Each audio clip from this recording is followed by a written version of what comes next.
I do not think a lot of your partners are your best friends. Today, the New York Times published this article, Should Your Partner Really Be Your Best Friend? It's by Katherine Pearson. I suggest you go read it. There's a lot of really interesting research in there. But a couple of months ago, when Love is Blind was airing, you guys tried to pack me up because I said Taylor and Garrett did that like very typical millennial thing of being like, I married my best friend. And I said, I don't believe that this man that you've known for 1 year is your best friend. I think there are a lot of reasons for this based on my own research into marriage, cohabitation, and coupledom that I did in grad school. We see a very large shift between the way that marriage was handled before the 1800s, where people would like marriage was very much an economic proposition and you like married to like move yourself up in the world. Then marriage was for love in the like Victorian era through the 1960s. And post the 60s, it brings us into our present day where now marriage is supposed to be this like exalted institution where you like discover the best parts of yourself and the person that you marry has to be like everything. This therapist asked, are there things that you can let go of when you're seeking a partner, right? Like, it is highly unrealistic to find someone that you are compatible with, that you are like attracted to, that wants the exact same things as you, that's also going to be the like co-chief executive of your household, that is your monogamous partner, that you're doing all of the financial information for your household with, you're also raising children with them, and then they're also supposed to be your emotional support system. It is a lot.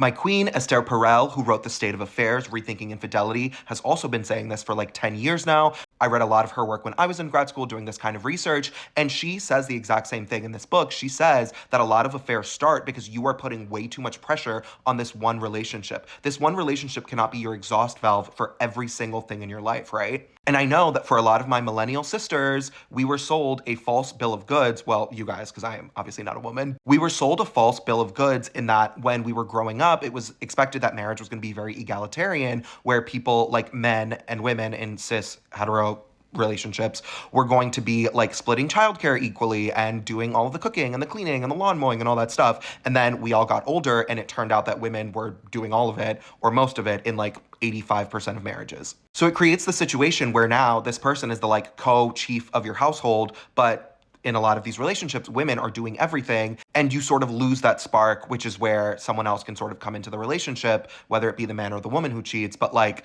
someone else can come into the relationship because this person cannot also be taking care of the kids, helping the kids with the homework, cooking, cleaning, working a full-time job, and then also coming home to like listen to all of your problems. And sociology is the study of the macro. So I know that my comments are going to be like people saying, but my partner is my best friend and we've been best friends for 25 years, blah, blah, blah.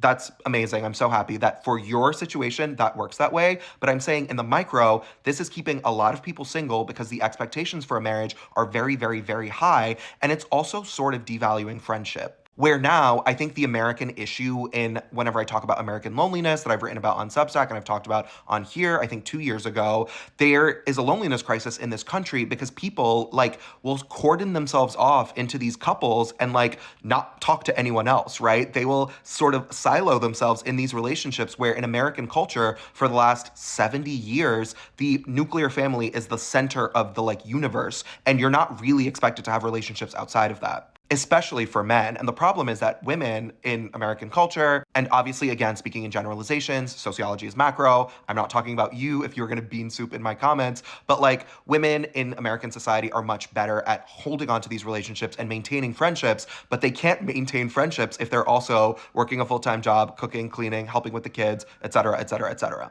Outside of the like overall devaluing of friendship, I just find it like a weird concept because I've had best friends forever, right? Like my best friend and I went to high school together. We've been best friends for like 17, 18 years. I've had friends for 15 years, 10 years, 12 years, whatever. And so for a lot of people, what I see on Instagram, they're like getting married to their best friend and it's someone that they've known for a year and 6 months. And I'm like, this is your best friend? And I know that it's biological and like when you're in a relationship, you like exhibit all of these bonding chemicals and your brain is like forcing you to believe that this person is like actually the most important person in your life. But I just think it's weird that we already have a term for your spouse. There's no sort of respect for the longevity or the strength of relationships, right? Someone that you went to college with, that you traveled the world with, that you worked at a job with, and you remained friends for 15, 20 years. I personally just find it a little bit hard to believe that they are not your best friend anymore because you like found someone else. You guys can cue the comments. I already know what my comments are going to look like. They're going to be a disaster of everyone saying that they actually did marry their best friend, and I'm very, very happy for you. But the last thing I'll say is that I spend a lot of time on Reddit and I read a lot of divorce books,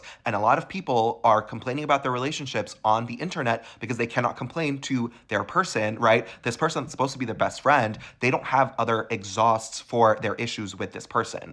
I'm not being a hater. I am just warning that perhaps you should invest in your friendships, your real friendships that are not your partner, because I believe that friendship is an extremely important part of life and it's extremely devalued in American culture today. Hence our extreme, extreme, extreme loneliness crisis. And the one shady thing I will say is that I'm friends with a lot of women and I've met their partners, and the emotional intelligence level of the typical man, I would be highly, highly, highly surprised if this is the person that you're like outsourcing all of your emotional needs onto.